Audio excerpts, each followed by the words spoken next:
अस्सलाम वालेकुम। इस लेक्चर में हम डिस्कस करेंगे ऑटम 2019 क्वेश्चन नंबर 5 आईकेप का पास पेपर। और इस क्वेश्चन में जो है वो मेनली जो क्वेश्चन डील करता है वो कंट्रीब्यूशन कैलकुलेट करने से डील करता है। ठीक है, कंट्रीब्यूशन मार्जिन, इस तरह की कुछ चीज़ें। चलिए इस क्वेश्चन को डिस्कस करना स्टार्ट करते हैं। इसमें लिखा हुआ है अमेरिकानो लिमिटेड। अच्छा, ये है हमारा ऑटम 2019 का क्वेश्चन 5 में यहाँ पे मेंशन कर दूँ आईकेप कॉस्टिंग के पास पेपर्स का। Americano limited AL is engaged in the assembling and marketing of 3 products, alpha, beta and gamma. AL is in the process of preparation of product wise projected statement of contribution margin for the next financial year commencing from 1st of January 2020. 1 जनवरी 2020 से जो साल शुरू हो रहा है उसके बारे में हमें कुछ चीज़ें प्रिपेयर करनी है। Following information in this regard is available. Number 1, total sales of AL for the year ending 31st of December 2019 are estimated to be 28 million. The current sales price and ratio of sales for each of 3 products are given below.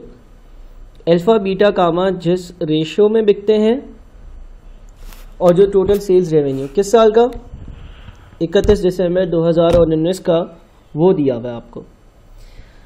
अब इस पहली वाली information से जो ये information दी हुई है हम मालूम कर सकते हैं कि 2019 में अल्फा बीटा गामा के कितने यूनिट्स बिके होंगे। कैसे? देखो 4:1:2 का रेशियो। इसका मतलब अगर 4 अल्फा बिकते हैं यानी कि 8000 इंटू 4 यानी कि 32,000 रुपये का ये सेल्स रेवेन्यू जनरेट करते होंगे। तो एक बीटा बिकता है generating a sales revenue of 12,000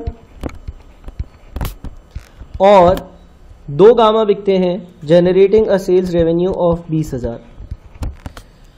तो 32,000 प्लस 12,000 प्लस 20,000 ये बन जाता है आपका 64,000। यानी कि 64,000 का अगर सेल्स रेवेन्यू जनरेट होता है तो उसमें 4 अल्फा, 1 बीटा और 2 गामा होते हैं। और पिछले साल 28 मिलियन का सेल्स रेवेन्यू जनरेट हुआ था। तो वो जो पैकेट्स वाला कॉन्सेप्ट मैंने आपको क्लास में दिया है, मैंने एक पैक से आने वाला सेल्स रेवेन्यू कैलकुलेट किया है। 28 मिलियन डिवाइडेड बाई 64,000 यह आ जाता है आपका तकरीबन 437.5। तकरीबन 28 मिलियन को अगर आप 64,000 से डिवाइड करते हो तो ये बनता है 437.5। तो कितने अल्फा बिके होंगे पिछले साल? 437.5 इंटू 4 यानी कि 1750 अल्फा बिके होंगे। ठीक है ना।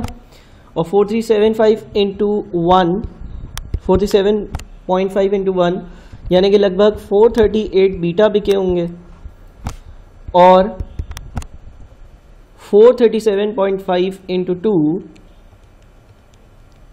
यानी कि तकरीबन 875 गामा बिके होंगे। ठीक है ना। ये तरीका जो है वो हम क्लास में भी डिस्कस कर चुके हैं और इस तरीके से हमने अल्फा, बीटा और गामा तीनों की यूनिट्स कैलकुलेट कर लिए जो पिछले साल बिके होंगे। सही, ये पहली वर्किंग हो गई हमारी।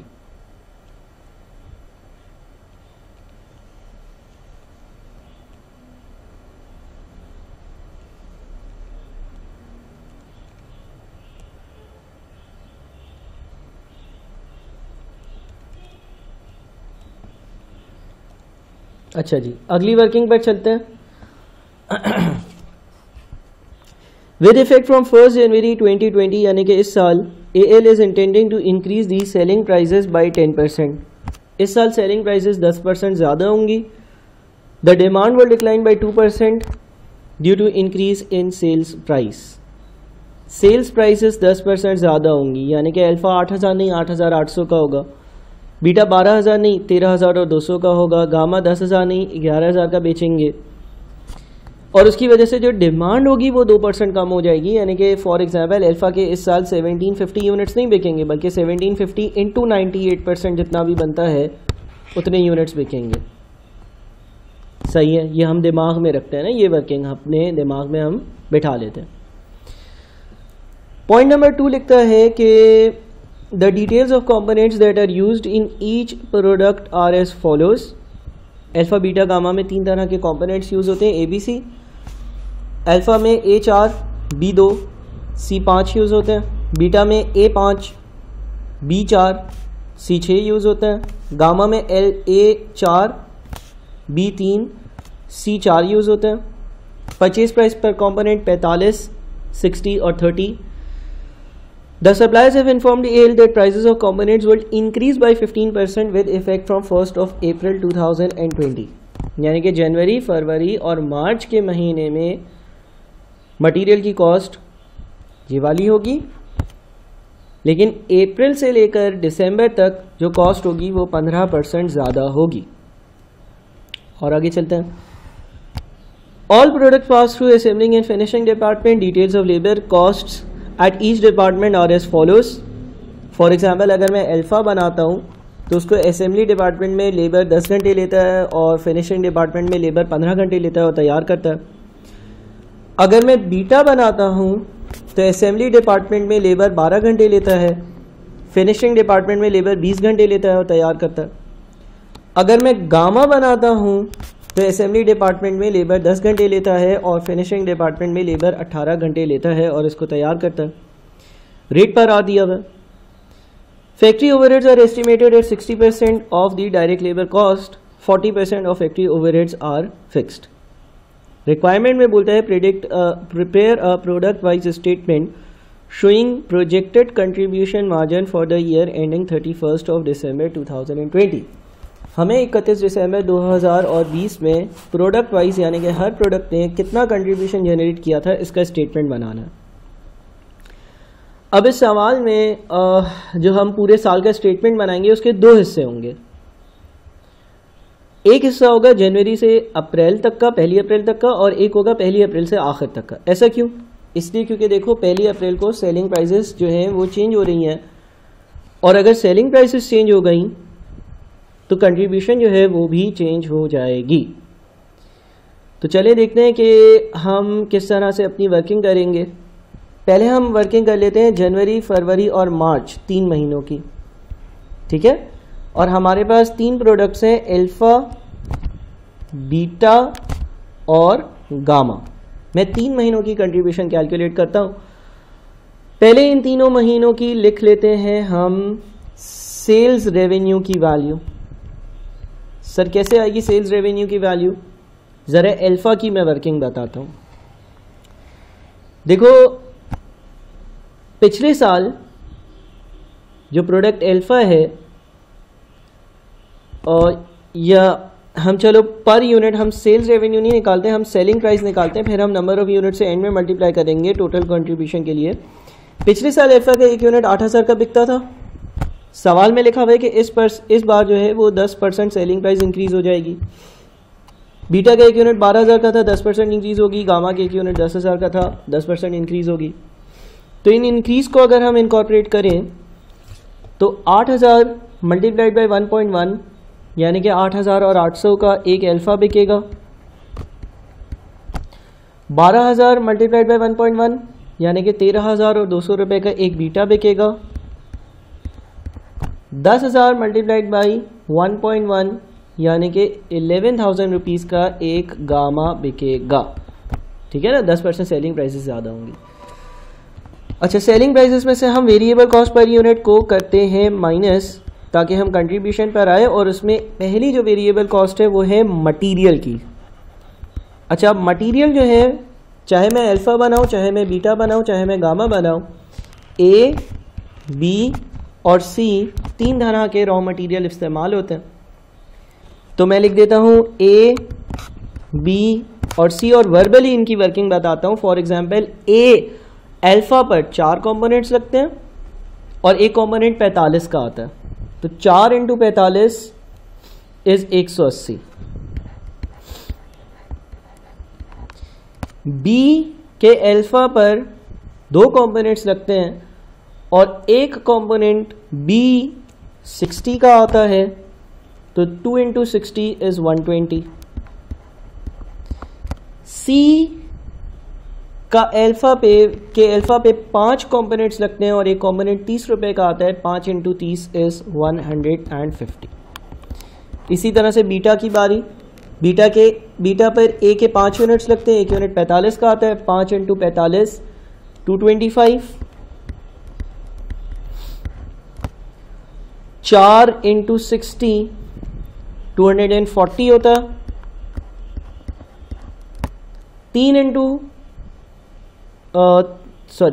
6 into 3 30 180 होता।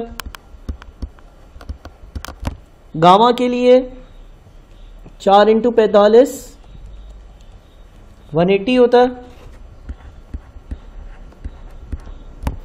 उसके बाद 3 into 60 180 होता। उसके बाद 4 into 30 120 होता। ठीक है, ये मटेरियल की कॉस्ट हो गई। अच्छा, इसी तरह से हम लेबर की बात करते हैं। लेबर में क्या है, 2 तरह के लेबर है, असेंबलिंग और फिनिशिंग। असेंबलिंग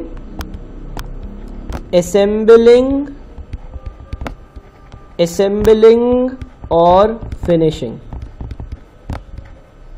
अगेन अगर अल्फा की बात करें, अल्फा पे 10 घंटे असेंबली लेबर लगाता है और 1 घंटे के मैं 50 रुपये देता हूँ, विच मीन्स 500। उसके बाद अल्फा पर फिनिशिंग के 15 घंटे लगते हैं, 1 घंटे के 40 रुपये देता हूँ, यानी कि 600। इसी तरह से बीटा जो है उस पर 12 घंटे असेंबली के 50 रुपये के हिसाब से, यानी कि 600, और बीटा पर 20 घंटे फिनिशिंग के 40 रुपये के हिसाब से, यानी कि 800। इसी तरह से गामा के फिनिशिंग में असेंबली में 10 घंटे 50 रुपये के हिसाब से, यानी कि 500, और 18 घंटे फिनिशिंग के 40 रुपये के हिसाब से, यानी कि 720। सही। अच्छा जी, अब क्या होगा, अब हम वेरिएबल ओवरहेड्स की बात करते हैं। उसे लिखा कि factory overheads are estimated at 60% of direct labour cost, 40% of factory overheads are fixed. हमें कंट्रीब्यूशन चाहिए तो हमें यहाँ से ओवरहेड्स माइनस करने होंगे, लेकिन सिर्फ और सिर्फ वेरिएबल ओवरहेड्स माइनस करने होंगे। वेरिएबल ओवरहेड्स कैसे आएंगे, हमें अगर वेरिएबल ओवरहेड्स माइनस करने होंगे, वो वेरिएबल ओवरहेड्स ऐसे आएंगे कि अगर फॉर एग्जाम्पल मैं अल्फा पर जो लेबर की टोटल कॉस्ट लगी है वो कैलकुलेट करूं तो 500 और 600 यानी कि 1100 लगी है, उसका 60% लूंगा तो 660 बनता है, जो कि ओवरहेड्स है। उसका 40% फिक्स्ड है, तो 60% वापस से लूंगा जो कि वेरिएबल होंगे, जो कि 396 है। इसी तरह से बीटा की अगर बात करें तो बीटा पे लेबर की कॉस्ट 600 और 800 यानी कि 1400 रुपए है। 1400 का 60% वेरिएबल ओवरहेड्स है, येलो लाइन में लिखा हुआ है, और उसका 60% वेरिएबल है, यानी कि 504। अगर किसी को बात समझ नहीं आ रही है तो मैं यहां पर जरा लिख देता हूं, एक वर्किंग कर देखो। गामा जो है उस पे लेबर है 500 और 720, यानी कि टोटल लेबर का खर्चा कितना, टोटल लेबर का खर्चा है सर 1220। सवाल में लिखा है फैक्ट्री ओवरहेड जो है ना वो टोटल लेबर के खर्चे के 60% के बराबर है, तो इसका 60% कितना है, 1220 का जो 60% है वो 732 है। इसका 40% फिक्स्ड है और बाकी 60% वेरिएबल है, तो 732 का 60% इज 439.2। 439 ही लिख लेते हैं तकरीबन, ठीक है। अब हम इसको माइनस करते हैं सारी कॉस्ट को, 8800 minus 180 minus 120 minus 150 minus 500 minus 600 minus 396, ये 6854 बच जाता है। इसी तरह से 13200 minus 225 minus 240 minus 180 minus 600 minus 800 minus 504 10651 बच जाता है। इसी तरह से 11000 minus 180 minus 180 minus 120 minus 500 minus 720 minus 439 8861 बच जाता है। और इसको नंबर ऑफ यूनिट्स या क्वांटिटी से मैं मल्टीप्लाई कर दूं। अब क्वांटिटी कैसे आएगी? देखो, पिछले साल की क्वांटिटी थी अल्फा की 1750, इस साल 2% कम होगी, विच इज़ 1750 का 98%, यानी कि 1715 होगी इस साल की जो क्वांटिटी होगी। इसी तरह से 438 का 98%, यानी कि तकरीबन 430 यूनिट्स होगी। इसी तरह से 875 का 98%, यानी कि तकरीबन 858 यूनिट्स।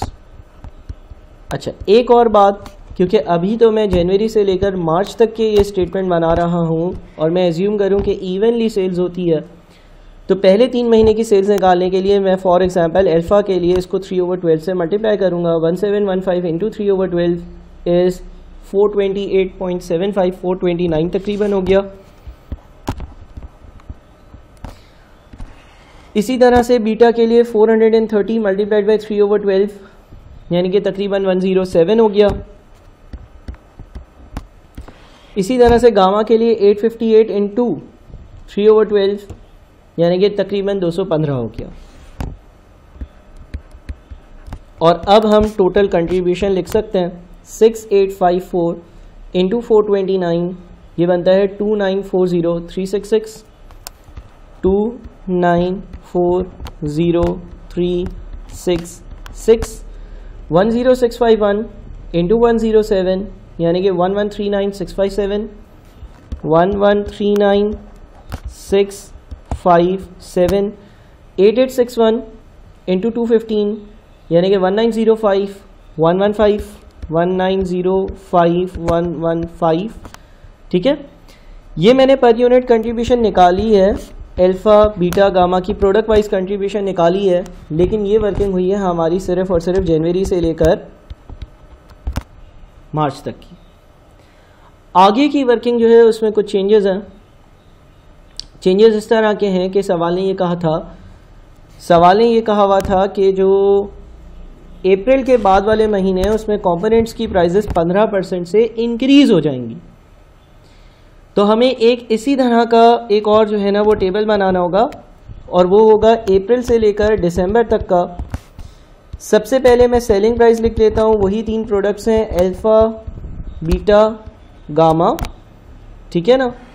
और 8800, 13200 और 11000 ये अमाउंट्स तो सेम रहेंगी। 8800, 13200 और 11000। अच्छा, इसमें से हमें माइनस करनी है मटेरियल की कॉस्ट या कंपोनेंट की कॉस्ट। सवाल ये कहता है कि कंपोनेंट की कॉस्ट 15% से इंक्रीज हो जाएगी। तो आप करो ये कि अल्फा के लिए ये तीनों कंपोनेंट की कॉस्ट 15% से इंक्रीज होगी, विच मीन्स 180 प्लस 120 प्लस 150 450 बनता। इसको 15% से इंक्रीज करना है तो 1.15 से मल्टीप्लाई करो, 517.5 या 518 आ जाएगा। इसी तरह से बीटा की बात करते हैं। बीटा पर जो मटेरियल लगता है 225, 240 और 180, यानी कि टोटल 645 लगता है। इसको 15% से इंक्रीज करेंगे, यानी कि 1.15 से मल्टीप्लाई करेंगे तो 741.75 यानी कि 742 लगेगा। इसी तरह से गामा की बात करते हैं। गामा पर 180 प्लस 180 प्लस 120 यानी कि 480 है। इसको 1.15 से मल्टीप्लाई करते हैं तो 552 बनता। 552। अच्छा, बाकी जो खर्चे हैं ना वो ऐसे ही हैं जैसे थे। फॉर एग्जाम्पल बाकी खर्चे क्या थे, लेबर और वेरिएबल ओवरहेड्स। तो लेबर के लिए 500 600 को ऐड करते हैं 1100, 600 800 को ऐड करते हैं 1400, इसी तरह से 500 और 720 को ऐड करते हैं 1220। अच्छा, ओवरहेड्स वो भी इतने ही है, यानी कि 396, 504 और 439। ठीक है, नेट ऑफ करते हैं इन अमाउंट्स को, 8800 minus 518 minus 1100 minus 396, 6786, 6786, 13,200 minus 742 minus 1400 minus 504, 10554, 10554, 11,000 minus 552 minus 1220 minus 439, यानी कि 8789। ठीक है भाई, इसको हम मल्टीप्लाई कर देते हैं नंबर ऑफ यूनिट्स से टोटल कंट्रीब्यूशन के लिए। नंबर ऑफ यूनिट्स कैसे आएंगे, देखो पहले आपने क्या किया था, 1715 का 3/12 लिया था ना, तो अब 9/12 लो। 1715 इंटू 9/12 विच इज 1286। तो अल्फा के यूनिट्स हो गए 1286। इसके बाद बीटा की बात करते हैं, 430 मल्टीप्लाइड बाई 9/12, यानी कि तकरीबन 322.5 या 323, तकरीबन 322.5 323। और इसी तरह से 858 इंटू 9/12, यानी कि तकरीबन 643.5 या 643 या 644 राउंडिंग ऑफ के हिसाब से। ठीक है ना। और जी इसको हम देखते हैं 6786 इंटू 1286, 8726 796, 8726 796, फिर 10554 मल्टीप्लाइड बाई 322, यानी कि 3398 388 3398 388, और 8789 इंटू 643, यानी कि 5651 327 5651। ठीक है, 5651 327। तो ये आपके अमाउंट्स बनते हैं। ये कंट्रीब्यूशन का अमाउंट है अप्रैल से लेकर दिसंबर तक का। ये स्टेटमेंट्स आपको बनानी थी। एक आप टोटल कंट्रीब्यूशंस भी लिख सकते हो। टोटल कंट्रीब्यूशन कैसे लिखोगे, 8726 796 प्लस 2940366, यानी कि 11667 11667 162, उसके बाद 1139 657 प्लस 3398 388, यानी कि 4538 4538 4538 045 045। इसी तरह से 5651 327 प्लस 1905115, यानी कि 7556 7556 442 442। ठीक है भाई, तो ये आपकी नेट कंट्रीब्यूशन है। तो यहाँ पर हमने ये एक आसान सा सवाल सॉल्व किया। ठीक है भाई, इसको आराम से कॉपी करें। ऑटम 2019 का क्वेश्चन नंबर 5 था।